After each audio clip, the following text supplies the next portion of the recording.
kalau dia ketika seseorang menikah, ini secara hukum perdata ada percampuran harta, kecuali dia ada perjanjian yang menyatakan dia ada pemisahan harta, kan gitu ya. Iya. Nah, ketika dia ada percampuran harta, berarti ini hartanya adalah harta bersama bagi pasangan tersebut.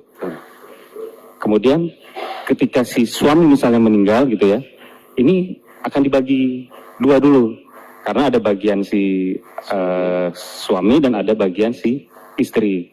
Nah, terkait misalnya dia menikah lebih dari satu kali, tentu harus dilihat dulu apakah pernikahannya ini secara hukum sah atau tidak. Iya. Kalau dia tidak sah, tentu ini tidak boleh merugikan bagi istri yang sah tadi. Artinya apa? Jangan mungkin saja si suami itu bisa memberikan harta kepada istri kedua, tapi melalui wasiat.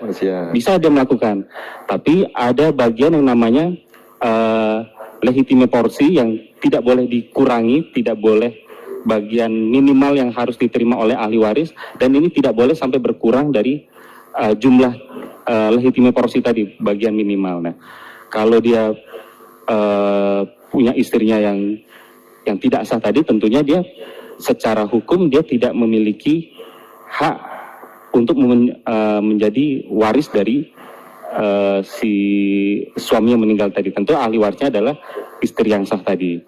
Nah, pertanyaan berikutnya adalah bagaimana kalau dia sah, kan gitu ya? Iya, itu. Jadi yang pertama ini sah, yang kedua juga sah juga. Nah, di KUH Perdata ini tidak ada pengaturan secara tegas terhadap istri kedua yang sah tadi, karena konsep pernikahannya kan monogami, bukan tidak memungkinkan poligami seperti yang disampaikan seperti dalam hukum Islam yang memungkinkan adanya exit clause gitu, adanya kemungkinan untuk poligami. Jadi salah satu caranya adalah tadi melalui wasiat tadi, ataupun kalau seandainya secara sah juga, ini ada penafsiran juga. Ini harus ada pemisahan antara yang mana harta bersama antara yang suami dengan istri pertama, dan mana harta bersama antara suami dengan istri kedua tadi.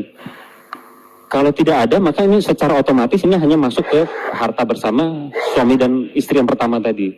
Kalau tidak ada pengaturan dalam perkawinan yang kedua tadi, mungkin seperti itu.